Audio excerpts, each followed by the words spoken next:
Parfait. Je pense qu'on enregistre là, hein, c'est ça? Tout à fait. Super.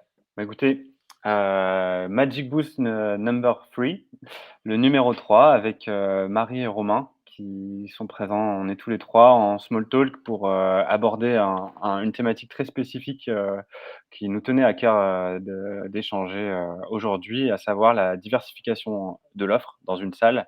Comment on peut utiliser ce levier pour obtenir, et fidéliser plus de membres. Alors juste avant de rentrer dans le vif du sujet, je voulais prendre le temps de refaire un rapide point sur ce qu'est Magic Boost. Tout simplement, c'est un collectif, on a ambition d'être un collectif, donc accueillir le plus d'acteurs, du fitness, en tant que salle de sport directe ou, prestataires, partenaires de salles de sport, à nous rejoindre pour, échanger sur les thématiques du fitness, les conseils à adopter pour voilà, se continuer à se développer dans un marché porteur malgré, la morosité, générale de l'économie et des conditions sanitaires. On sait que ce marché est porteur et qu'appliqué avec, de bonnes méthodologies, du conseil et de la confiance entre membres, on peut faire décoller ça. Donc ce collectif, il a été créé par 2 entités à la base, Magic Line, le logiciel de gestion pour les salles de sport, représenté aujourd'hui par Romain et par Fitness Boost, donc une agence web dédiée aux acteurs du sport et dans l'acquisition de nouveaux abonnés, donc représentée par moi-même. Et aujourd'hui, on a la joie d'accueillir, Marie. Marie qui va, nous présenter plus tard son concept, mais Marie, je te laisse, te présenter en attendant. Bah, Marie Pelfing, du coup, créatrice du concept Play Art, qui est un concept de yoga aérien, on va dire, pour les salles de sport. Parfait. Donc, on verra pourquoi, l'invitation de Marie, elle est pas anodine. C'est sa grande expérience de justement la diversification, des services dans une salle de sport, qui vont toujours avoir un lien avec le fitness, la santé, le bien-être, mais qui vont être assez, détonnants dans un secteur du fitness qu'on pense trop souvent, copier-coller avec, seulement, changement d'enseigne, changement de marque de machine et autres. Non, non, on va voir qu'il y a une diversification possible qui est très intéressante, qui est demandée par la clientèle. Donc, voilà pour le concept et l'introduction. Pour rentrer dans le vif du sujet, je vais laisser la parole à Romain sur le premier aspect, sur pourquoi justement diversifier son offre? Alors merci Mathias. Oui, donc quand j'ai pensé à l'introduction du sujet, je me suis dit: «Bon voilà, on va quand même contextualiser la chose». Ouais. C'est vrai qu'aujourd'hui, voilà, on est en phase, de reprise, on le vit tous quand on fréquente les clubs ou quand on discute avec des managers de clubs. Il y a l'annonce gouvernementale qui arrive, qui dit qu'au mois de février, bon, les mesures, se restreignent, on peut recommencer un petit peu à vivre à peu près normalement.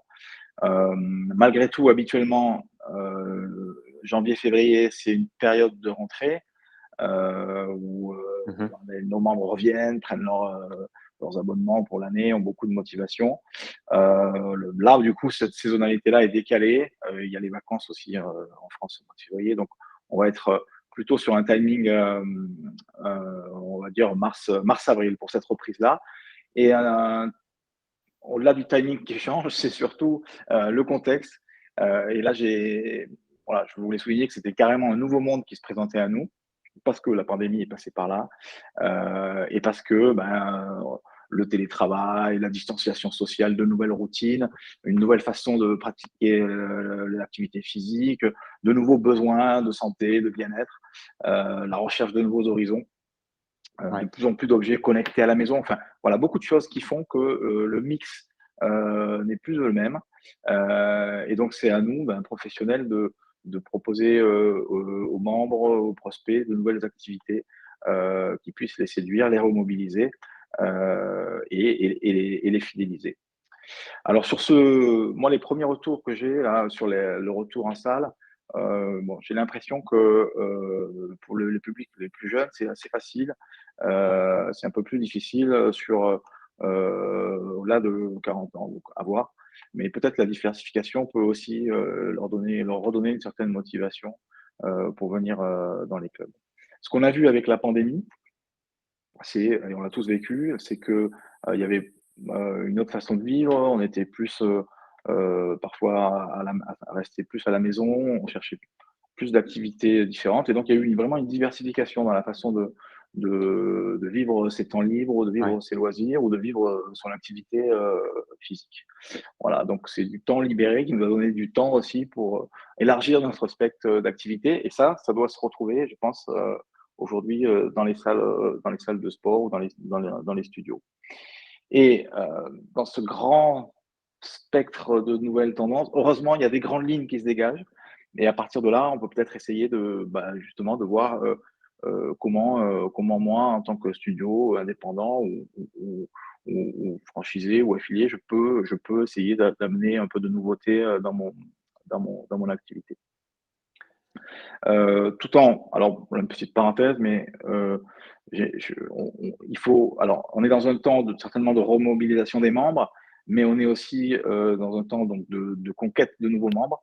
Et on voit qu'il y a beaucoup de nouveaux venus finalement dans le fitness, des gens qui, avec la pandémie, ont eu plus de sensibilité sur la santé, le bien-être, la forme, et qui se sont dit, tiens, si j'allais en club ou en studio, et qu'est-ce que j'aimerais y trouver. Donc il faut vraiment se Mmh. poser ces questions-là. Donc j'ai mis que c'était l'opportunité de se réinventer parce que bon voilà, la reprise elle est là, mais elle est pour tout le monde. Donc voilà, la concurrence est là, on va vouloir se différencier d'un club à un autre. Donc faut en profiter. Faut pas rester immobile. Faut essayer de se dire qu'est-ce que je peux rajouter comme corde à mon arc. Tout ça en bonne cohérence avec l'ADN de son club, l'âme, la passion qu'on met au quotidien dans son club, et dire si je rajoute, si j'élargis un peu le cercle, si mon écosystème grandit, comment ça peut trouver sa cohérence dans ma marque personnelle de club. Ouais. Voilà. Une petite parenthèse, je fais partie d'un club d'affaires et c'est assez marrant parce que dans ce club d'affaires, c'est toujours les mêmes thèmes, comment mieux vendre, comment recruter, comment tout ça, nanana. Et puis maintenant, il y a de nouveaux thèmes qui arrivent, qui font partie finalement de cette diversification, qui sont pas, mais c'est pareil dans un club de fitness, et on voit arriver l'hypnose, quels sont les bienfaits de l'hypnose pour votre confiance, pour gérer votre stress, etc. Voilà. Donc des thèmes, on peut avoir finalement la diversification, c'est ça, on peut avoir une activité centrale et puis apporter des Mmh. thèmes autour qui viennent vraiment compléter intelligemment le cœur de son activité. Voilà, donc j'ai illustré ça. On était déjà des funambules et on va devenir des jongleurs en plus d'être des funambules. Voilà, c'est ma petite photo d'illustration.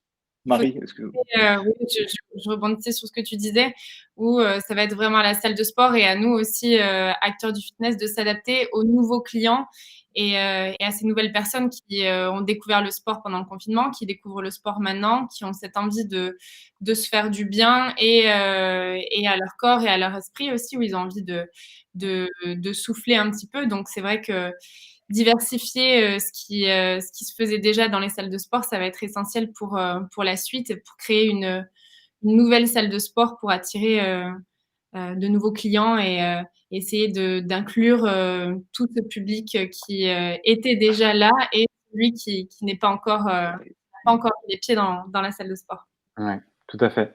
J'en profite là juste pour, cette, slide d'introduction pour rebondir sur les deux premiers webinaires où il y a où on est clairement dans cette thématique. Le premier avec Lucas, on avait volontairement, voulu, titiller en thématisant: «Faut-il être fou pour gérer une salle de sport en 2021?» Parce qu'on est en 2021.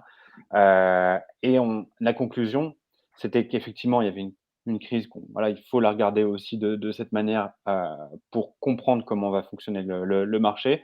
Mais dans cette crise-là, il y avait aussi, la logique de se dire: jamais le pool d'acteurs pouvant être intéressés par le fitness n'avait été aussi facilement redistribué. C'est-à-dire Mmh. qu'aujourd'hui, il y a des adhérents qu'on pensait, voilà, qui étaient dans une autre salle, qui n'allaient jamais revenir, à potentiellement aller chercher et inversement. On peut se faire «prendre» entre guillemets, des adhérents qu'on avait depuis 10 ans, parce qu'on ne s'est pas renouvelé et cetera. C'est cette On est première resté thématique. immobile. Ouais, ouais. Et le 2e, temps qui était avec François Victor, le deuxième webinaire, je vous inviterai vraiment à l'écouter parce que François, c'est vraiment, une personne exceptionnelle dans le fitness. Et ben, il évoquait quelque chose de très concret, c'était que les personnes, à la suite de cette pandémie, on évoque le télétravail, le confinement et cetera. Les 2 thématiques principales qui remontaient de leurs besoins, c'était la sociabilisation et la santé. Et là, je pense qu'on est tous au clair pour dire que le fitness français, le fitness, la salle de sport répond à ces 2 besoins, ces 2 attentes. Donc la diversification de l'offre, c'est aussi une manière d'alpaguer ces personnes par d'autres, codes, d'autres thématiques qui ne seront pas juste, bah, voilà, l'image, le stéréotype qu'une personne qui ne connaît pas vraiment la salle de sport peut avoir, la muscu, les vestiaires et cetera. Voilà, J'aime c'était bien pour l'intro. alpaguer, j'aime bien alpaguer, Mathias, et c'est vrai que Oui, ouais, c'est le mot, hein, je pense c'est qu'il le faut mot, et on élargit le filet, on est des pêcheurs, et on élargit le exactement, filet, c'est ça. on sent que tu Non, as des mais références à moi. on peut comprendre la frustration quand dans notre Ouais, environnement personnel, des gens nous disent: tout «Ouais, à fait.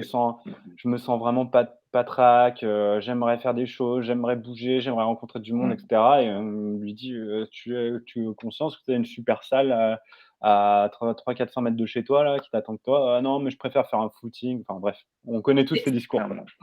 C'est pas évident le first step dans la salle de sport et se dire, je rentre, dans un endroit que je ne connais pas Oui. du tout, qui est pas du tout familier à ce que j'ai l'habitude de vivre, dans mon quotidien, où il y a déjà plein de personnes, où il y a des cours, on comprend absolument pas ce que c'est, et puis il y en a toute une multitude, des machines, on ne sait pas comment elles fonctionnent. Donc c'est ça aussi qui est peut-être impressionnant pour le prospect Possible.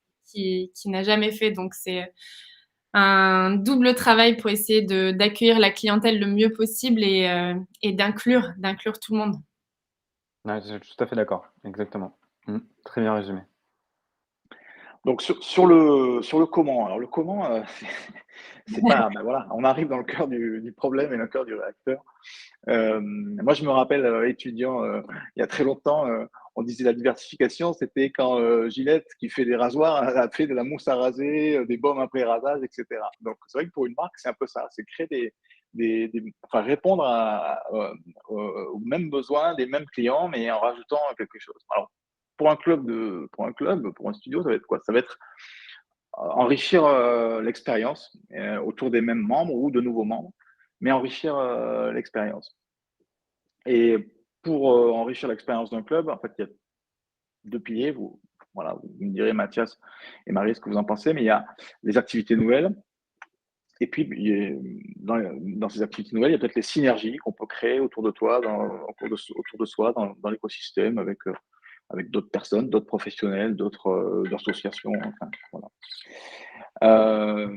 Alors on en a déjà un petit peu parlé, je me suis amusé à balayer un peu les nouvelles attentes des nouveaux publics aujourd'hui, après pandémie, mais enfin elles sont dans les différentes études que j'ai pu lire, c'est toujours un peu les mêmes.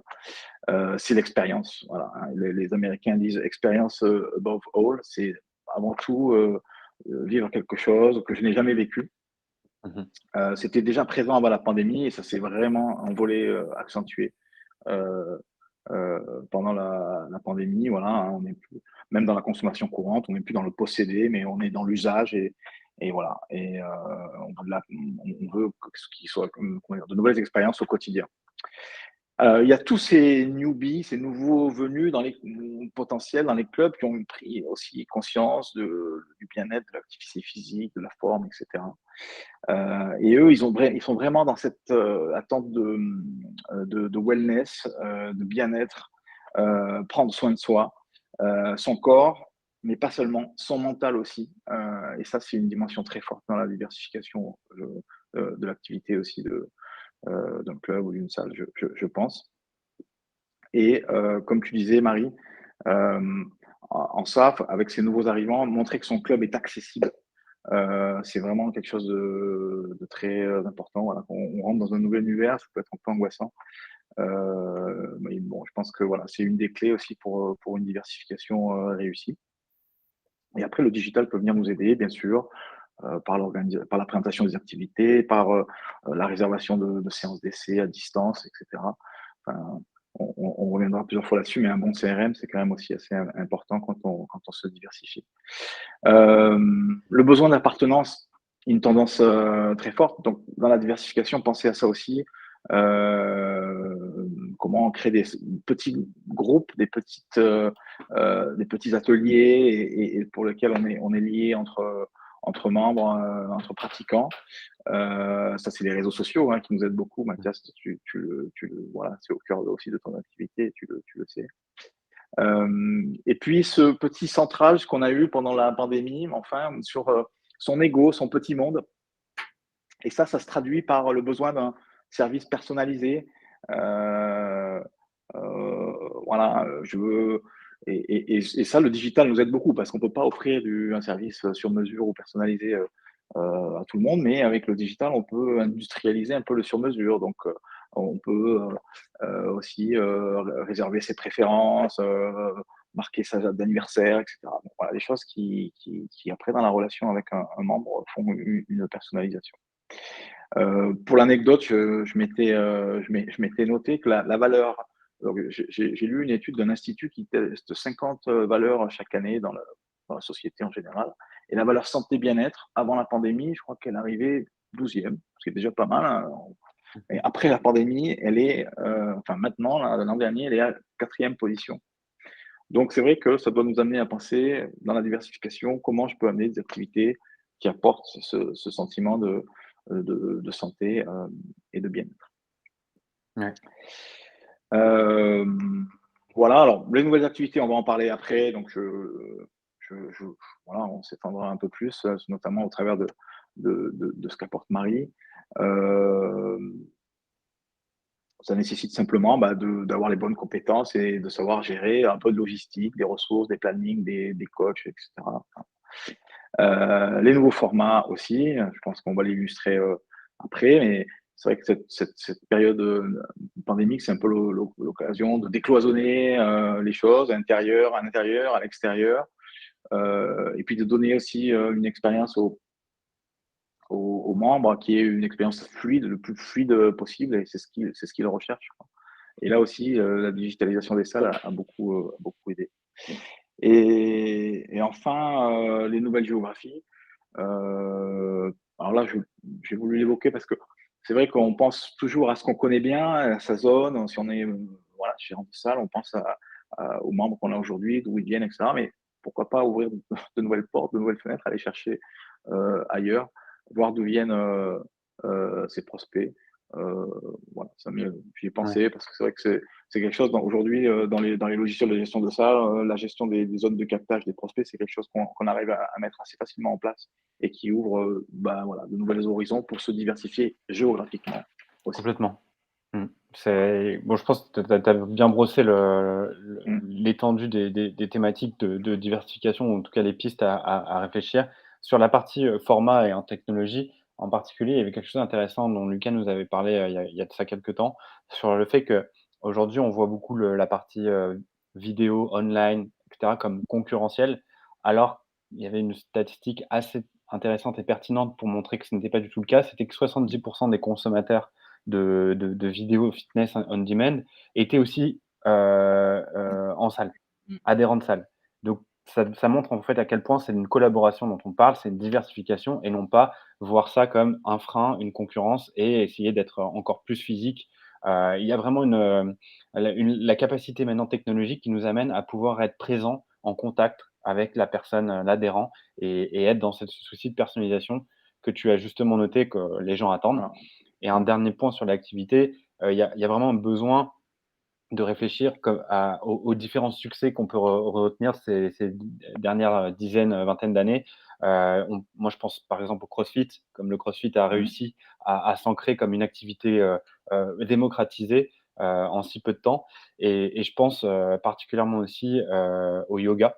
Parce que si on prend par exemple des cultures de bien-être asiatiques et notamment indiennes, pas toutes n'arrivent à franchir ce pas. Je pense par exemple à l'Ayurveda, je ne sais pas si vous connaissez, mais c'est un précepte indien très, très familier au yoga, mais qui reste très ancré culturellement et pas moins démocratisé. Et le yoga, lui, est devenu une discipline voilà, qui très, très populaire, qui touche à peu près tout le monde. Ils ont leur propre ministère du yoga Et oui, maintenant tout à fait. en Inde.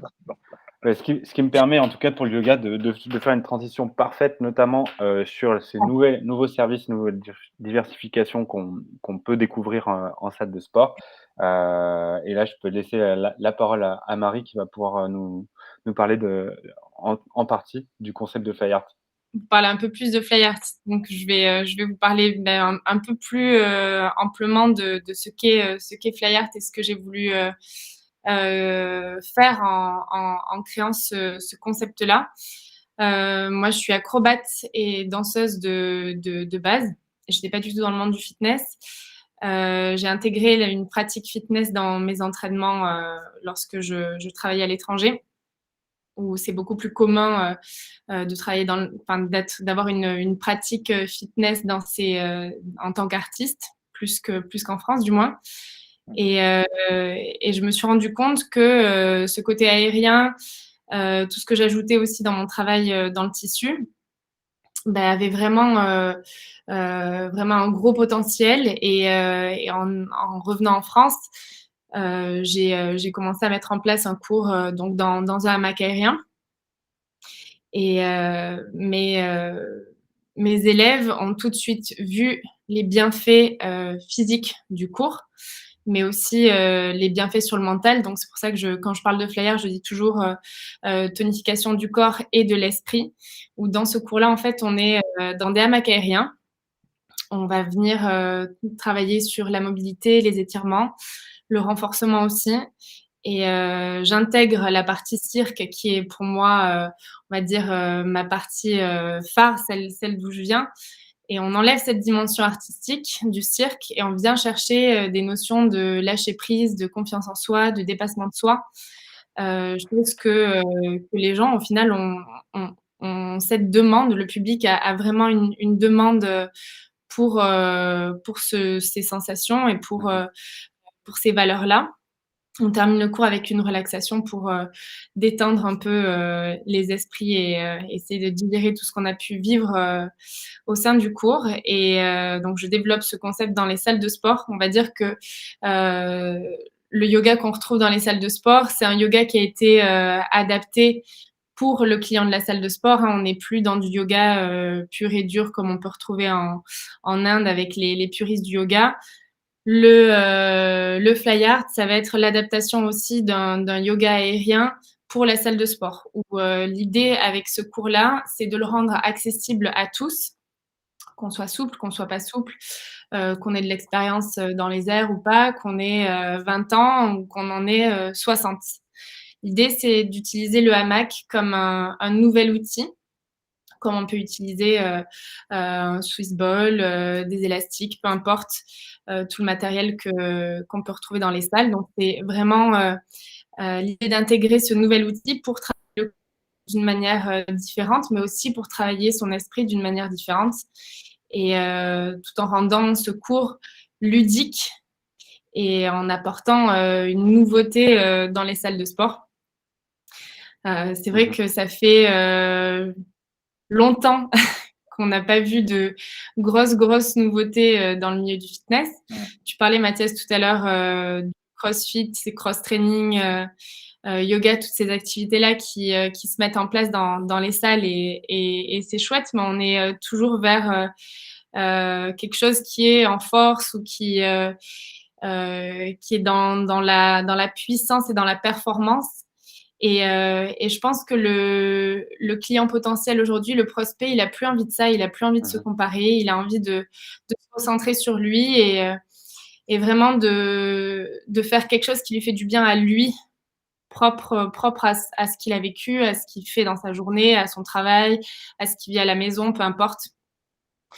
Et le fait de diversifier ses activités dans une salle en proposant des choses plus orientées bien-être, je pense que ça ouvrirait les portes à beaucoup plus de prospects et beaucoup plus de monde. Clairement. On est face maintenant à des salles de sport, et je le vois moi dans mes clients, dans les salles qui intègrent le Flyart, sont des salles qui ont choisi de prendre un virage sport santé, qui s'oriente plus vers des activités sport santé. Alors, il y a beaucoup de choses dans le sport santé, mais on est vraiment sur une approche différente où on est aussi beaucoup dans l'accompagnement. Et ensuite, j'ai d'autres clients qui se tournent plus vers du coaching, du training, qui créent des petits espaces plutôt qu'une grande salle de cours collectif. Ils préfèrent créer des petits studios où il va y avoir différentes activités et où le prospect va pouvoir choisir d'aller faire son cours de boxe, son cours de yoga, son cours de fly art, ou au contraire faire un cours collectif, mais ce sera plus des grands espaces qu'on a pu qu'on a pu connaître auparavant. Je pense que cette, cette spécificité-là, pardon, dans les salles de sport va vraiment attirer les prospects, bah aussi parce que bah, on n'a plus envie de se retrouver avec Avec 50 personnes. une foule, ouais. Eh oui. On a besoin de cet accompagnement, on a besoin d'humains, on a besoin de se sentir proche du coach, de retrouver peut-être des têtes familières quand on pratique son activité. Donc, je pense que ça va être vraiment essentiel pour les salles de réfléchir à leur planning, à leur programmation, aux activités qu'ils mettent en place, peut-être créer des univers différents. Qui est des univers bien-être, qui est des univers plus cross-training, qui est des univers cardio. Enfin, il y aura différentes choses possibles et en fonction aussi de l'espace qu'on a à l'heure actuelle. Mais je pense que ça va être vraiment important pour la suite de se spécialiser et de se diversifier tout en même temps pour pouvoir proposer ces choses-là à ces nouveaux prospects qui sont pas encore dans les salles de sport, qui ont envie de se faire du bien, mais qui n'ont pas encore trouvé ce qu'ils pouvaient faire. Parce qu'aussi, je pense que la salle de sport communique pas forcément le mieux possible sur ce qu'on peut, sur ce qu'on propose. Il faut aller chercher la personne qui ne connaît pas la salle et qui n'est jamais allée à la salle de sport. Donc, essayer de lui montrer qu'il n'y a pas que des gens qui font de la muscu dans les salles de sport et qu'il y a tout un autre univers qui peut leur correspondre totalement. Clairement. Mais juste pour, désolé de te couper Marie, il y a un élément que tu t'évoquais, enfin déjà pour revenir sur le concept de fly art, en général, ce qui est un mot-clé que je me permettrais d'utiliser pour synthétiser ce que je comprends du concept depuis le temps qu'on se connaît, c'est vraiment l'évasion que tu proposes à travers ce concept et c'est hyper fort parce que ça vient vraiment être quelque chose un univers détonnant et très différentiel, dans une salle de sport, c'est proposer à une des personnes, quelque chose qui est donc se vider l'esprit, tu en as parlé, et d'aller se détourner de ce qu'on a trop souvent affecté, au fitness, à savoir l'objectif.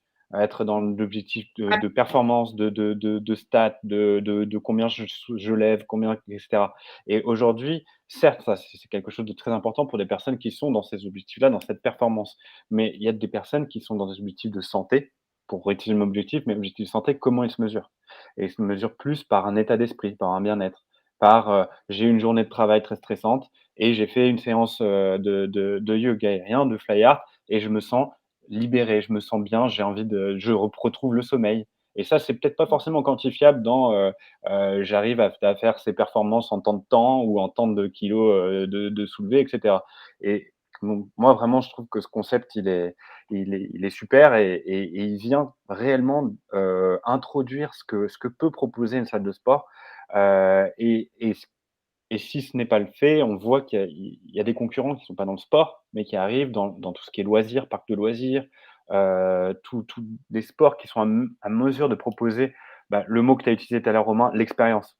L'expérience Mmh. et on est plutôt dans l'objectif que dans l'expérience maintenant. Mmh. En tout cas, l'objectif ne devient plus, le terme, parfait pour, désigner ce qu'on recherche à travers, la salle de sport et je trouve que, bah, le fly art, c'est vraiment, une figure de proue de ce que peut apporter toutes les activités diverses, dans cet écosystème d'expérience et d'alternatives à juste le côté, bah, performance et objectif. Donc vraiment, ça c'est top. Je me permets une autre illustration, un un collaborateur que tu connais bien aussi, Marie, d'une salle de sport vers Mulhouse qui s'appelle 54 PM.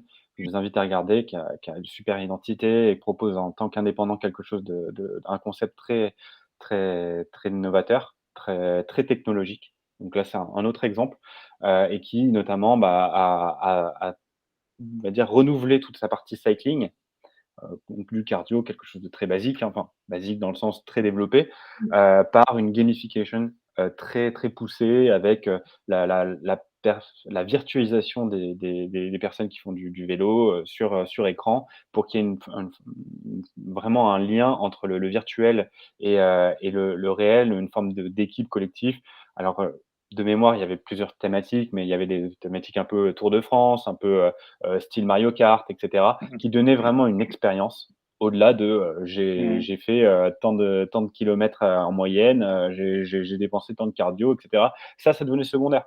C'était super intéressant, voir c'était la bonne surprise qu'on avait à la fin. Mmh. Ce qui était intéressant, c'est de se dire: «J'ai passé, 45 minutes, à me donner sans m'en rendre compte parce que je me suis vidé l'esprit, j'étais dans l'évasion, j'étais dans l'expérience». Voilà, ça je Et pense que ça résume assez bien ce que je crois, défend aussi FlyArt, savoir ce que ça peut présenter auprès des salles de sport. C'est vraiment, une autre approche qui correspond aux attentes des prospects, que ce soit de vos actuels adhérents en salle, sans qu'on s'en rende compte, mais aussi aux personnes qui ne franchissent pas encore ce pas. Puis il y a ce côté vraiment, addictif, même que ce soit dans ce dont tu parlais là avec le cycling, le fait que ce soit ludique, tu ne te rends pas compte que tu fais du sport Eh oui. et tu es bien à la fin et donc tu as envie de revenir et c'est exactement ce qui se passe avec FlyArt aussi. Tu es beaucoup dans la découverte au départ et c'est des sensations inconnues. Il y a beaucoup de retours en enfance aussi, où on se retrouve la tête à l'envers. On s'autorise en fait à lâcher des choses qu'on ne lâche pas dans sa vie d'adulte. Et ça crée vraiment ce côté addictif où je reviens parce que vraiment, pour le coup, je sors pas d'une séance super cardio où bah, t'es pas forcément au meilleur de ta forme quand tu t'es donné à fond dans un cours ou dans un cours de renfo aussi. Tu sais que le lendemain, tu vas avoir des courbatures. Là, on est plus du tout sur ça. Mmh mh. On va être sur vraiment le bien-être ressenti pendant le cours, directement après le cours et savoir qu'à chaque fois que je reviens dans mon hamac, bah, à chaque fois je ressens ces mêmes sensations. Je continue à faire du sport parce que je suis tout le temps gainée en train de monter et descendre dans mon hamac. Il y a le renfo, il y a ce côté aussi mobilité où tu sens que tu es plus long, tu es plus mobile, tu es plus souple. Donc il y a ces effets physiques aussi. Mais je pense vraiment que le futur client de la salle de sport, il va avoir besoin de ça, de cette expérience et de vivre de nouvelles choses et des choses qui lui font du bien. On n'a plus envie, on n'a plus envie de s'embêter en fait maintenant. On s'est embêté pendant longtemps. On a vécu ça ben, suffit, dernièrement, ça suffit, ouais. on a vécu une période assez compliquée et on a envie de légèreté, on a envie de profiter, de faire des choses qui nous font du bien. Ça, je pense que c'est essentiel, dire, faut intégrer cette vision et cette expérience dans les salles de sport. Mmh. C'est clair. Je pense qu'on aura de la difficulté à brosser l'étendue de cette diversité. On a voulu en prendre un exemple, bah, évidemment avec Marie, d'autres exemples dans le cycling, mais il y a toute la partie cours en ligne qui peut s'intégrer à fond dans cette partie. Les cours en plein air, il y a vraiment beaucoup de ressources. Franchement, soyez curieux là-dessus. Si vous avez des difficultés à en trouver, bah, rapprochez-vous de nous, voilà, on sera ravis de vous conseiller là-dessus. L'important, c'est vraiment que vous posiez les bonnes questions, à savoir comment répondre aux besoins de vos adhérents et de vos prospects. Et donc ça, heu, ne prenez pas ça pour, une impression et une manière de construire la chose. Demandez-leur, concrètement. Mmh. Alors évidemment, après, ça va vous ouvrir une boîte à idées, hein, c'est pas ce qu'on dit non plus, mais essayez de sentir, quand même, Il y a des c'est tendances important. générales, il y a des tendances générales C'est quand tout à même fait qui ça. reviennent, voilà. Moi, j'aime beaucoup ton activité, Marie, aussi. Alors bon, la liaison entre le bien-être physique et le bien-être mental, l'évasion. Et, et, et donc, c'est important de chercher cette diversification avec des activités qui amènent les deux ensemble, hein, Mmh. le physique, le mental, et tout ça dans un cadre voilà, qui nous change l'esprit. Et j'ai l'intuition aussi que on peut faire aussi cette diversification avec des activités qui, au final, en équipement, sont pas forcément très coûteuses, puisque ton activité se base sur des hamacs, il y a pas besoin d'une grosse machine, d'un Ouais. équipement, voilà. Et ça, dans la recherche, de diversification d'activités de diversification, c'est aussi une clé importante. Ouais. C'est un peu lié à ce que je voulais amener aussi sur les petites, on va dire les bons conseils, les bonnes astuces. C'est, comme tu dis, Mathias, on va avoir beaucoup de nouvelles activités, de nouveaux besoins, de nouvelles envies de la part des membres. Donc ça va être important en tant que gérant ou manager de club de tester des choses, voir si ça marche, si ça prend pas. Et c'est encore mieux, c'est sûr, si c'est voilà, je vais pas investir des milliers d'euros dans Mmh. du matériel et si ça ne prend pas auprès de mes membres, si ça n'attire pas de nouveaux prospects, etc. Alors que Ouais. si je suis sur une activité qui finalement n'est pas très intensive au niveau du capital que je vais devoir investir, et puis voilà, ben, je peux me dire bon ben voilà, je teste ça, puis une autre fois je testerai autre chose, etc. Voilà. Donc, il y a toute une galaxie d'activités, dont voilà, le yoga aérien père, qui sont vraiment avec, je pense, des équipements assez légers, playa, voilà, si je puis dire. Mais c'est hyper vrai ce que tu dis, Romain, sur le fait Mm, qu'on n'en a pas mentionné et merci de le mentionner ici, c'est la diversification ne veut pas dire positionnement premium, loin de mm, là. mm, mm, Et ça devrait concerner, tout type d'activité, tout type de salle, tout type de positionnement et qu'on soit un petit indépendant ou un multi-franchisé, cette logique est la même. C'est pas en fait, là, ce serait centré sur qui on est, alors que la question, en tout cas le propos qu'on a aujourd'hui, c'est, qu'attend votre adhérent? Question Et voilà. besoin, ouais, Ouais, des adhérents. exactement.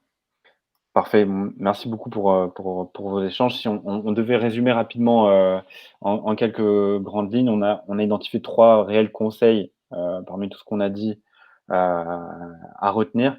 Bon, le premier, c'est ce qu'on a évoqué sur, la diversification en mode agile.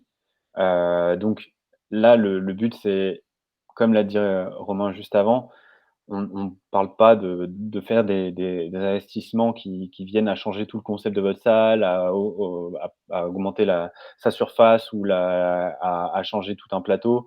Non, non, le principe, c'est, de tester tout ce qui est small group, tester des tendances, avoir, la possibilité d'avoir des premiers retours. Donc, tester du fly art, potentiellement, mm, partez pas sur 45 cours, toute hebdo, avant d'avoir eu vos retours de clients. Faites petit à petit et vous allez voir à quel point ça prend l'attraction et ça va se développer de soi-même. Mais faites les choses intelligemment. Pareil, quand vous voyez une machine intéressante pour diversifier votre offre, on ne part pas tout de suite sur, un investissement, de 50 machines, le but, c'est de faire ça de manière, bah, agile, ce qui veut dire flexible et en incluant, en fait, votre adhérent aussi dans ce processus. C'est s'il apprécie, s'il aime, il sera demandeur et ça vous motivera, ça vous actera la décision de développer ces synergies. Et l'autre élément très important, bon, on a donné beaucoup d'exemples, ce qui signifie qu'aussi vous devez trouver ce qui vous correspond. À un moment, non pas que c'était contradictoire, mais c'est quand même 2 branches à développer. Quand on parlait de 54 PM, c'était un peu sur de la techno, sur, des nouvelles technologies, comment on fait le lien avec le virtuel. Avec le concept de Fly Art, par exemple, on est beaucoup plus sur, un peu son fort intérieur, quoi. Sur, Marie l'a dit, quelque chose de très vrai. Alors, pour la petite anecdote, moi, j'ai jamais encore eu, la chance de me mettre dans ce hamac aérien, mais j'y compte bien un de ces 4. Bien, Mais Mathias. immédiatement, ça m'a fait penser à quand tu dis la tête en bas, on pense quand on jouait à cochon pendu quand on était petit, enfin bref, c'est un peu se retrouver de rêver d'enfant, à être, bah, l'artiste faire le clown, et cetera et ne pas se rendre compte qu'on fait une activité. Bref, ces 2 approches de diversification hyper intéressantes, assez distinctes en elles-mêmes. Donc prenez ces concepts qui correspondent à ce qu'attendent vos adhérents et ne pas empiler des offres. Comme aujourd'hui, dans le classique, ne pas empiler des offres, c'est le leitmotiv, général de n'importe quel business, de salle qui se respecte. Et pour conclure sur, la partie, donc le le là, le deuxième son de cloche avec ce que je viens de dire ici, c'est la cohérence dans votre offre, elle se fait naturellement par rapport, au profil type de votre adhérent et à ce qu'il attend. Donc correspondre, et composer, toute votre offre en fonction de son besoin, que ce soit par exemple à travers du coaching, que ce soit à travers le lien de systèmes, digitaux qui vont permettre de se connecter à lui, par de l'application, par les services de logiciels qui vous permettront d'être en connexion avec lui. Mais le principal point, c'est de toujours avoir au centre, de votre réflexion, votre adhérent. Donc pas seulement les perspectives d'évolution de la salle, pas seulement d'aller, comment on peut aller, capter d'autres prospects et cetera. Au cœur, c'est vraiment votre adhérent et ça va connoter en fait tout le déploiement de votre offre et non pas de se disperser. Quand on se disperse en fait, c'est qu'on tâtonne et on tente des choses qui ne sont pas axées sur le réel besoin et ce réel besoin, on vous le dit, on insiste à nouveau dessus, c'est ce qu'attend votre adhérent, c'est son besoin, 1er. Et ce besoin premier, il a évolué, il faut en être, tous conscients. Il a évolué et il est beaucoup plus sur les thématiques qu'on aborde aujourd'hui, à savoir ce bien-être, se reconnecter à soi et la santé. Je ne sais pas si vous voulez ajouter quelque chose à cette conclusion, j'ai beaucoup parlé. Non, moi, voilà, c'est la même chose et le point 2 et le point 3 de ces conseils se résonnent ensemble, quoi, hein. C'est Ouais, parfois, heu, parfois voilà, le plus n'est pas forcément synonyme de bien. Donc quand on en rajoute quelque chose, il faut que ça corresponde, bon, à l'état d'esprit de ses adhérents et peut-être même aussi à l'ADN qu'on a pour sa salle ou Bien sûr. voilà, qu'on soit il faut que ça corresponde aussi à celui qui met en place l'activité et qu'il soit cohérent avec tout ça. C'est son ADN, c'est la marque qu'on imprime à son club, à sa salle. Donc voilà, donc ça veut dire ne pas empiler. C'est-à-dire je sélectionne quelques activités, je teste, je vois si c'est bien en cohérence avec mon offre à moi et ce qu'attendent mes adhérents. exactement. Je pense que là, on parle vraiment de l'image. Vas-y, dis-moi, Marie, pardon. Mathias, vraiment essayer de comprendre quelle est votre identité, Mmh. euh, vers quoi vous allez vous tourner, quelle va être votre identité vraiment sur les prochaines années pour que vos clients puissent s'identifier à vous aussi. Donc vraiment, essayer d'étudier ça et de proposer des activités qui sont en cohérence et en relation avec votre image, avec vous, avec ce que vous avez envie de renvoyer. Donc ça, je pense que ce sera essentiel par la suite. Qu'est-ce que vous dégagez? Qu'est-ce que vous voulez que les gens voient de vous? Quelle est vraiment votre offre? Ça, je pense que ce sera primordial et essentiel pour la suite. C'est ça, tout à fait. On a vu, là, juste en intro, hein, on le répète, les 2 attentes, vraiment de sondages, qui ont été, généraux sur, la population des personnes qui ont subi, comme nous tous, cette pandémie, sont sur le bien-être et la santé.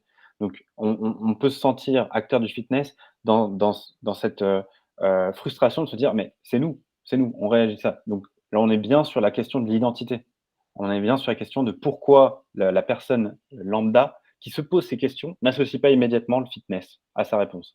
Et ce travail, il faut le faire. Ce travail, c'est une identité, certes, potentiellement dans la dénomination, dire on arrête de parler de musculation, salle de musculation, salle de fitness, on parle d'autre chose, on parle de social club, etc. Mais il y a aussi clairement, typiquement, dans les activités. Et je pense que ça, c'est un peu le chantier de 2022. En tout cas, ça fait partie des gros projets et des évolutions. Et le fly art en sera, certainement, un des cœurs. C'est certain. Merci en tout cas à tous, juste pour conclure, donc on me rappelle ça c'était un enregistrement entre nous 3 qu'on diffusera bientôt sur, les réseaux sociaux, LinkedIn et YouTube. Pour, les prochains, rendez-vous, on vous tiendra au courant, au plus vite. N'hésitez pas, acteurs du fitness, à rentrer en relation avec nous. Donc que ce soit pour Marie, pour, découvrir un petit peu plus, le concept de Fly Art et avoir, ces retours de mise en pratique, application et de cas, en salle. Et pour Romain et moi-même, donc bien évidemment pour nos activités personnelles de Magic Line, la logiciel de gestion et Fitness Boost, mais aussi bien sûr pour, le collectif Magic Boost. On est toujours preneur de personnalités, experts du monde du fitness comme Marie qui peuvent nous apporter, tout le contenu, tous les conseils hyper pratiques et importants pour se serrer les coudes et faire décoller à nouveau le fitness en 2022. Merci beaucoup, merci à tous. Merci Marie encore de Merci. ta participation. Merci beaucoup, Marie. Merci Romain Merci. et à très, très bientôt. À très bientôt.